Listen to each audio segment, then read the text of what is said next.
Okay, Commissioner, you have the floor. Thank you, Juan. Good afternoon, everyone. The time is 1:05. Thank you for joining us and welcome to the Purchasing Oversight Committee of September 15th, 2022. I am Committee Chairman, Commissioner Tarenia Carthen of the 3rd District. At this moment, I'll ensure that we have members present for a quorum. When I call your name, please state whether or not you're present. Commissioner Kelly Robinson, Vice Chair of the Board of Commissioners. Present, Madam Chair. Frederick Perry, Deputy County Administrator. Latanya Amons, Purchasing Director. Present. Tiffany Stewart Stanley, Deputy Assistant County Administrator. I'm present. Thank you. Wonderful. So we have a quorum. All members are present and accounted for. Our next item agenda is to adopt the minutes from the August 18th, 2022 meeting.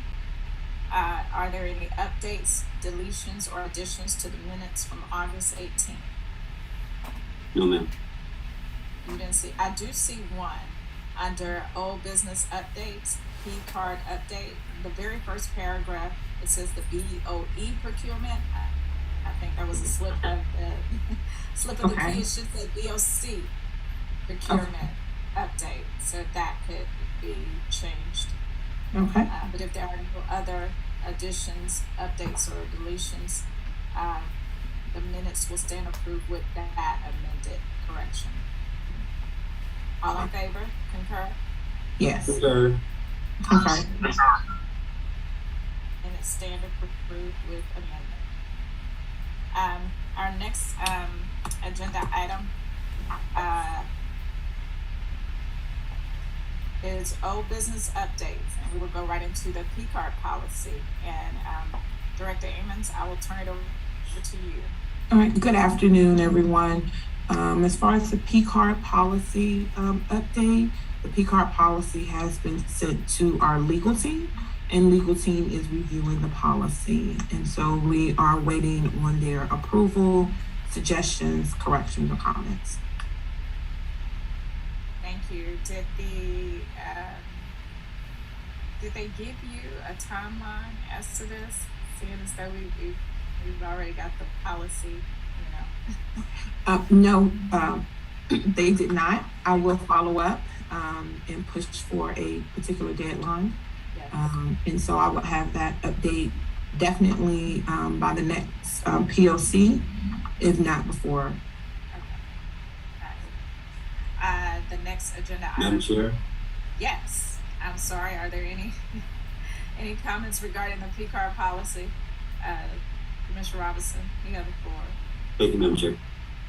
Just one comment as far as trying to align across various administrative offices. Next week, I will be presenting this year's what I call the county's optimization act, which is a package of a set of bills that will cover everything from HR to finance to procurement, legal, etc. There's a placeholder in there for obviously purchasing not just this policy alone, but anything else that may be advanced by your office, Madam Procurement, or the board themselves. Monday is just the first reading. It is in process with us. Okay. Second reading will be in the first meeting of October. And then at that time, the board will determine what provisions go in, what goes out, what stays, what goes, etc. So you have time, but I think that you got time to reach back out to legal. I will go back as well to make sure they're aligned with what we're doing. They have their timeline, but we have ours as well. So there needs to be communication. So I'll work with you regarding that. I'm sure I just wanted to make that comment. I'll join in helping this process line up. Thank you, Madam. Thank you. Are there any other questions or comments regarding this before I go on to the travel policy? Being none, Ms. Amons, you have the next agenda item. Yes, the travel policy is also on hold at this particular time. It is on hold because we want to complete the P card policy first before drafting subsequent changes to the travel policy to make sure they are aligned. Going back to referencing what Vice Chair has mentioned, a lot of policies, there's a subset of one, and there's some overlapping. And so we want to make sure that P card is approved first, and then we'll move into travel and also align with any finance and or accounting policies as well.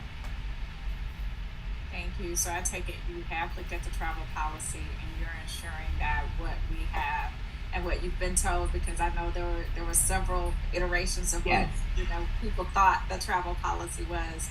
So you took all of that and you compiled it to make sure that we're in alignment with what our actual ordinance or our processes say. Yes, ma'am. Wonderful. Are there any questions regarding the travel policy or additions that Ms. Amos needs to take up?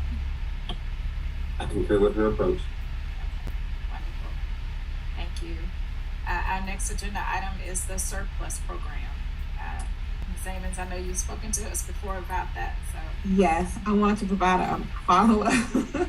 So Vice Chair recommended during the last meeting that I reach out to the Sheriff's Department, and I have. And so they're also going to work with me, and we're just going to develop as kind of a surplus program, particulars that work for them. They will, kind of run their section, but we will use the same platform. And the first platform that we will use is GovDeals. And so I'll work with Ken Connor on that. We spoke. And then I will, the first group,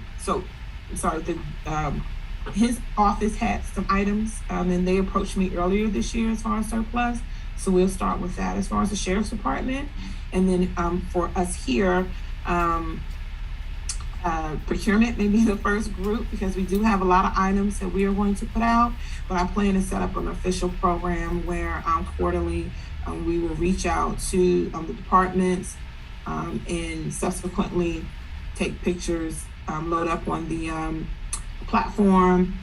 Hopefully there's a successful sale, and then we will report back to the BOE quarterly on the sale amounts.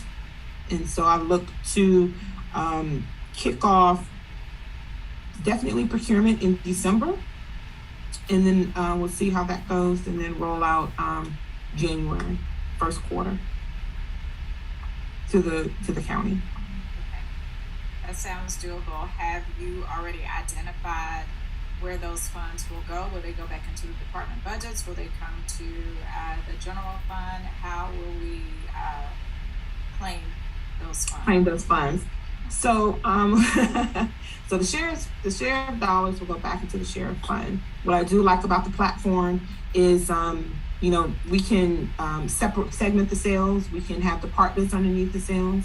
And so I'll solidify the second part of your question as far as like purchasing with those items. Initially, we did say the general fund because everyone, but it could be a case by case basis. Meaning, I don't know.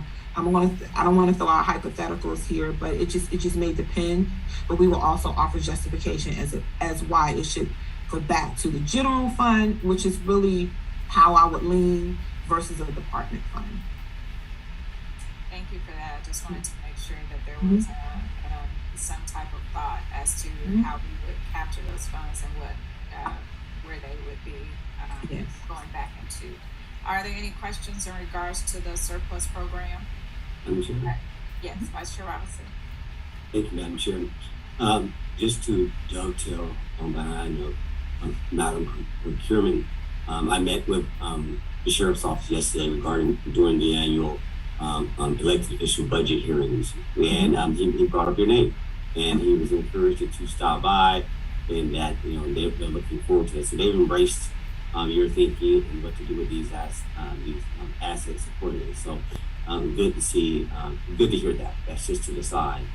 But to that point, you confirm what I was thinking, that the sheriff's money is the sheriff's money. Likewise with drug seizure assets, I would encourage you to work with our finance department, because when you're disposing of assets, there's certain rules that are statutory when it comes to IRS housing. In other words, you ain't got to figure it out. It's told. you got to treat this way. How do you monetize it? How do you put that back on our books? Can we put it into a petty cash? So there, I would encourage work with your colleague next door, or and get some insight from her to make sure they're aligned. You don't have to do this by yourself, but we don't want to trip either by obviously putting something in place that would expose us, because while we were able to sell it, is what do we do with that excess? Okay. And that's that one question I want to answer. What do we do with that cash, and how do you treat it on the books? Meaning literally on the accounting. Do we need to keep it separate, or does it just go back in? I get the benefit; it will offset some kind of way somebody's budget. But it's going to be small, but still, let's just make sure we treat it right. Okay. Okay. That's all I needed. Thank you for hearing me. Madam Chair, I yield back to the floor. Thank you. Thank you, Vice Chair Robinson. And to that point, Ms. Amos, because we do have a physical policy, he just triggered that. We want to make sure that those one-time encumbrances are not counted as revenue that we can put back in. So we just want to make sure that we account for those one-time revenues. So when we're doing the budget, we're aligning it accordingly, not thinking that we have more than we should. All right. All right. Our next agenda item is the Brown Bag series. Yay! So mark your calendars. The first date will be October the 13th, Thursday, October 13th at 11:30 p.m. I believe Vice Chair volunteered to provide lunch at the first kickoff. And so I'm so looking forward to that. The discussion is statewide contracts, cooperative agreements, and other purchasing options. But we're not going to exclude our local businesses, but we're just giving other options. And that will begin at 11:30. And I also have two speakers coming in. The first one will be Dr. Carl Hall from the Department of Administrative Services. He manages statewide contract agreements across the state. So he will lend information. And then we have on a cooperative, there's several cooperative agreement organizations, and I'll explain what those are. But Omnia is one of the largest, Omnia Partners, and they will be in to speak with us and give a brief presentation as well. So it's not just me. I do look forward to bringing in professionals around the state to help us as we continue to evolve the procurement department. And so 11:30 on Thursday, October the 13th. And it will be held at the Risk and Safety Training Room. Initially, I have to cap it at 30 people. So depending on how many people really want to attend, we may have to record the event to be able, or stream it live, but we'll wait and see. Excellent. That was going to be my next question. I know I can't be there in person, but I would love to at least see it, and hear it. So if you were going to do it a hybrid or stream, that would be excellent for someone like me who works during the day. And then my other question would be, I'll just make a comment. Okay. You have your speakers lined up, but you got kudos from Director Dukes on steering him to a cooperative agreement where his department and the county saved money. And it was, he was like, Ms. Amons helped us to do this. So already, his department, at least he is, giving you kudos for doing that. Yeah, and you saved the county money. So I'm just excited that you're starting off with this one so that other departments can know the other resources we have out there. Not that we want to preclude any of our local businesses. We do give them preferential treatment in bids because we give them a percentage, but a percent of their bid score. Let me say that.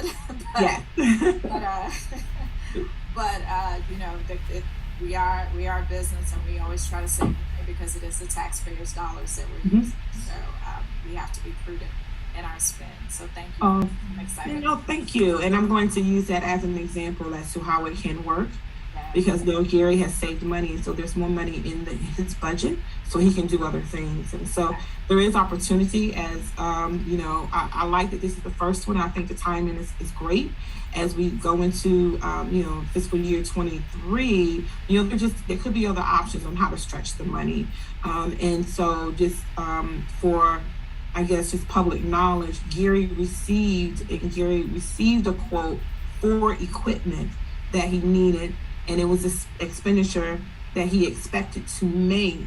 However, because that particular vendor or item was under a cooperative agreement, he was able to save a significant amount of money, which then allowed him to he could reallocate and move the money elsewhere. And so there are times where it really does work.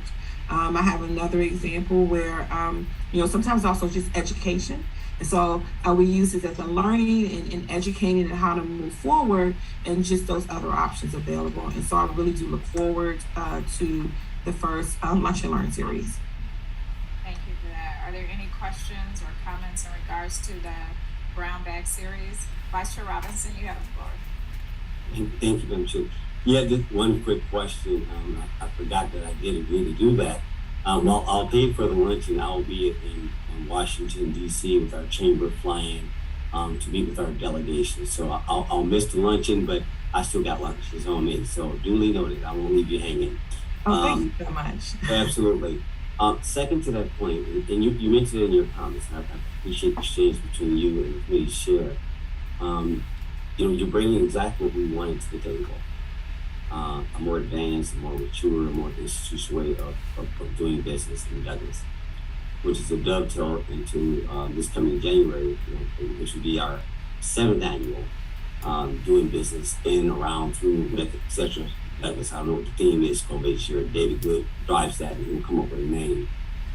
But I bring it up because one of the things that we recognize that we've gone from a place where historically the county was very exclusionary in who got business. It was all about relationship based. It was just the way it was. It was loud. This year, the word I say, I am intentional. However, we tried to put policies in place that allowed more equal opportunity. So we're going from one extreme where really very few internally got an opportunity, and we're going to a place where now the state will actually overshadow that. What I want to make sure we do is that there's an alignment. And you mentioned education. In other words, well, how do I get on a list for cooperative? Yes. How do I qualify for that? In other words, like we're still down at the level of helping them get incorporate, become business, and get them 3 years in there, right? But you're already up here. So it's important that we, we're going from high school to the pros, and we skip that college part. So there's an education piece that I want to drive home. Make sure your education that you're understanding, that you may have multiple audiences that you're talking to. Okay. And that cooperative people will run right in here on that.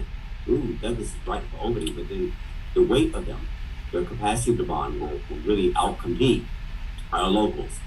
All right, and so and again, it is first consideration, but it's a good problem to have, that we're open, but just make sure that I'm only emphasizing education. I'm not suggesting a hard policy shift on how we do this. And that's something we probably should talk about when we get into this optimization act we're talking about. But just don't forget the education for the little guy who finally got to a place where we're growing up, we're doing business, and all of a sudden we got the big guys who jump in here and we just push them back. So make sure we temper that, please. Can you make that as a note? Oh yes, oh absolutely. And I currently I definitely agree. I was at a local chapter meeting last week of the Georgia NIGP, and one of the questions for the vendor or part of the discussion is they weren't even aware of cooperative agreements. Mm-hmm. And so while I do not work for or in the lineup, I gave them several names, right? I don't know what the process is for cooperative agreements. I do know with the state, if you're registered and they submit an RFP, everyone is registered under that NIGP code is notified and they're able to bid on that particular item. So I don't know how vendors can become part of cooperative, but just the fact that I mentioned it, the vendor was very appreciative. A vendor with a large presence in Georgia, and so they're going to go out and they're going to search, what they need to do to grow their business. But again, I still have a heart for the small vendors here locally in the area.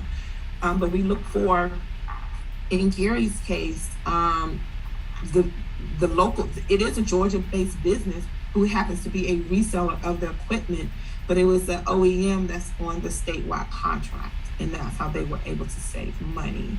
And so the statewide contract has, the categories, maybe 100 categories.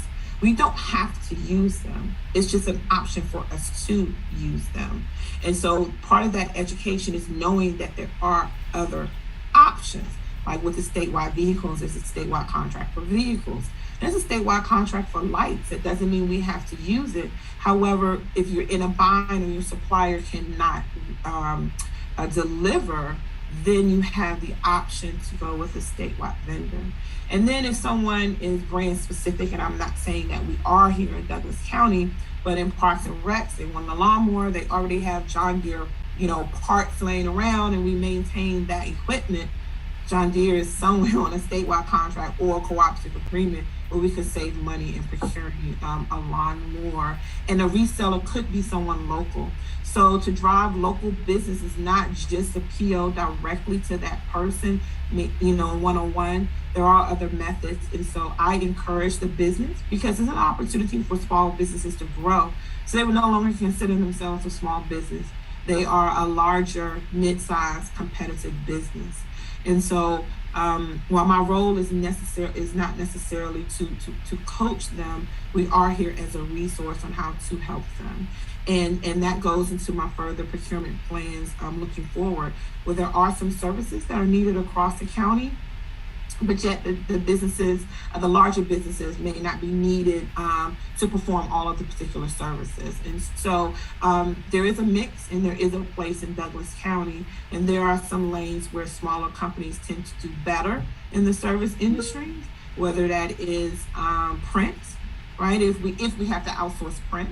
There's also your swag items where you have your t-shirts with Douglas County name, that branding. Your small businesses do better. So that goes into understanding our business, understanding our spin in our swim lanes, and how we can encourage and grow. So I agree with you, the sentiments are correct. So the education is twofold.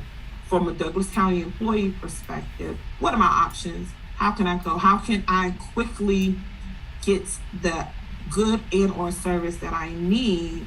But then also for the vendors and for the workshop in January, here are some other options to help you grow your business that you may not be aware of. I appreciate that response. Thank you very much. And again, appreciate the fullness of it. And you mentioned, you're right.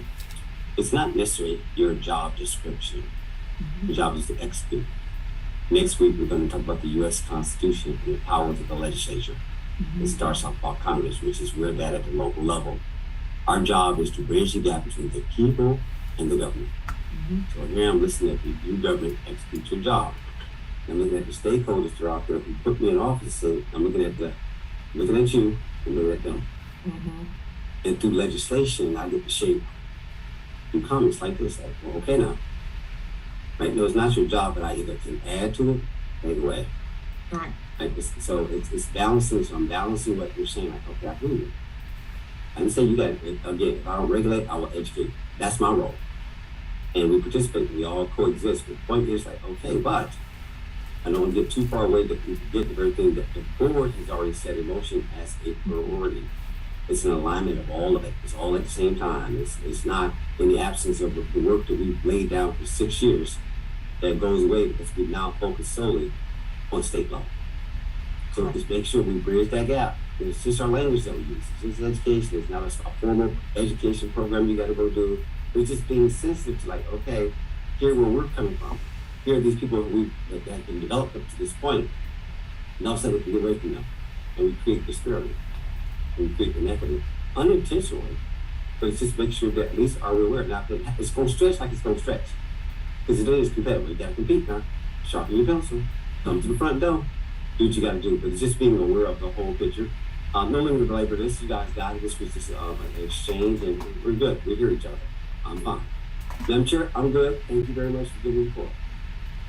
You're welcome. Our next business item is moving into new business, and it is the project manager contract and discussion. We've had several discussions and iterations of this even before you came aboard, Ms. Adams. Vice Chair Robinson and I have said we need one. Actually, we need a whole team. But where the county is, we have to start and then you have to crawl before you walk. So we are leaning on you to help us to ensure that the project management side of things is being taken care of. So I'll turn this over to you. Thank you so much, Madam Chair. So, as Commissioner Robinson has alluded, we have a lot of moving parts with as far as alignment is concerned and optimization. And I would like the approval of this committee to move forward in creating task orders and reaching out to project managers because there's several projects that I don't have the bandwidth to complete. So the first one is the development of architectural and engineering services policies, procurement policies and procedures as defined by Georgia Department of Transportation and in line with the Federal Department of Transportation. And so it is separate, but it also has to become a part of our policy because of state and federal law. And Miguel and I spoke earlier, Miguel Valentine, Director of Transportation, we spoke earlier this week. That is an urgent issue for Douglas County to be certified to have architectural engineering services. And so I've reached out to one and two companies to provide a scope of services and a price and as far as the cost. So that is an immediate need. And we're already, October will be here before we know it, and we need to be certified by January. I did receive the first proposal. I haven't had an opportunity to go through to make sure that the scope is in line with what we really need, but that is part A. Part A is architectural and engineering services procurement manual. Then part 2 is the lineup of the county's procurement and policy and procedures. And that's also in line with 3 proposed legislative changes. So everything's moving at the same time, and I don't have the bandwidth in the department. And so I need to bring in a project manager that can take this off, the bulk of it off of my shoulders in this department. So we are ready to go and we're in compliance and everything lines up. Understood. Before I say anything, I'll turn it over to Vice Chair Robinson because I know he has some words regarding. Did you see I was going to say something? And I think you were also trying to tell me a little bit about this, but I'll let you have the floor and further explain to help the lay people who may be watching this. No, you obviously will get the final word. But to your point, it's ironic that we came on board about March or April. And I can recall me and Madam HCA are in Washington, D.C. We were in an airport and we're facilitating the topic of this very thing. Right? And we're talking about this topic, about project management. That was the very first thing. And now, here we are 6 months later, and I think you personally like, guys, we don't have the capacity. Now, that was me pushing just for the overall for big stuff like SPLOS and some of the big buildings, DDS and all that stuff. But here you are, we didn't even have the internal capacity to oversee initiatives. Don't get me wrong, we got 29 directors. They're excellent at delivering services to the people, to fronting the people. But as far as organizing within to deliver, that's just that we just, there is a formal way to do this. Project management is a discipline. I did that as a professional career. You can be certified as a project management professional. I know my deputy county administrator and my assistant county administrator recently got certified for that. But again, they're administrating. They need to appreciate the process, but the skill set to actually do work does not exist. You don't have the capacity, those people who understand this, to make sure that we're on time, on budget, and within the quality that we expect. So the fact that you're sitting here, I'm like, I get it. So, but not only are you saying you need project managers that will be on this big list, what I'm hearing you say, you need some, I'm hearing separately, you need another list or an expanded list for smaller projects? No. it really doesn't matter. The list, that was my whole point. When we had that conversation, right, you gotta split this up. Then we had this conversation like, no, you need a project manager for transportation, you need a project manager for this, you need a project manager, and it's like, now you can see, no, it's across skill sets or discipline. The list could have been as long as we wanted it based on what we needed. So I guess my question to you is, how do we now shape the list to ensure that whatever flex organizations, flex skill set we need, you can go get it and get it back and move? Because the problem we have is that we put out an RFP, but everything we do will take forever. Some things we got to go now. Sometimes we got to get on it. And so how would you propose us doing this? You don't have to solve it here. Please do not design the legislation in the first, but I think you get the spirit of what I'm trying to say is that, well, beyond what you need right now, how do I affect it legislatively? In other words, I support it. I have no problem for you. But then how do I now legislate that to ensure that there's consistency across the board so that everybody understands the process of how to engage a project manager if they need one accordingly, that the board may not even see. This is a department with your job that you got to do, that you're responsible for, right? I may never see this. It could come before me. I don't know how big this contract would be or not be, but more than likely we'll see it to a certain extent, but I won't be able to appreciate it like I do some of the bigger things that we see. Right. How would you respond to that? And I'm going to yield the floor after your response. Well, first, the good thing is the first vendor I reached out to is on our list. Is on one of the ones that was on the on-demand project management tool, and that was 22-010. So I was happy about that, right? They've already been vetted by the board. Number two, when I scanned the first proposal, part one, it would definitely have to come before the board again. So from a time perspective, I don't have to bid this out, but the proposed task amount was large enough that I would have to come back before the board. That's number two. So how do we move forward? I think this should be policy and not necessarily legislative in the code. It should be a part of the policy. And either that's a policy and procurement or how to engage, or if that is one that comes out of the county administrative office directly to the department heads and saying, this is how, this is to help you in your department. If it's legislative and, legislative is kind of hard to maneuver around that. I like policy and procedures because it's like water, they move, you can shape them and go back and adjust as your business adjusts. And you do what's best, across the county. But that's me speaking in my infancy of being here with Douglas County for just 7 months. But professionally, I would say we have our on-demand pool.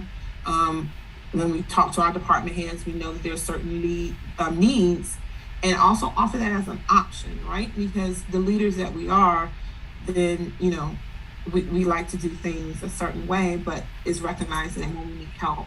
And right now I need help. I can't do this. And so as a leader, I need help. We have a pool of project managers, and I need to reach out to them so we can move Douglas County forward, and it's in line with optimization as we look forward. No, thank you for that response. Really quickly, I want to bring Madam AC into the conversation.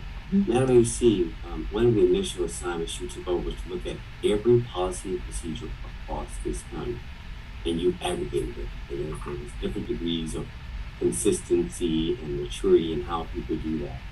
Through that learning, give me the conclusion of the whole matter, confirm what you saw, but more importantly, who is responsible for giving authority to update any ordinance or policy in this county? Where does that ultimately lie? Who has to bless it? Not necessarily write it, but please distinguish that just for the conversation. I want to clarify something. I want to make sure I'm clear. Go ahead. Sure. Thank you. Good afternoon, Chairman and Vice Chairman of the committee, and staff members and members of the public. So yes, back I believe in 2019, I was given the assignment to actually congregate all of the policies and procedures from every department across the county for just an initial review. Number one, to make sure that each department did have policies and procedures. And to actually just review them to make sure that they were in line with our policies.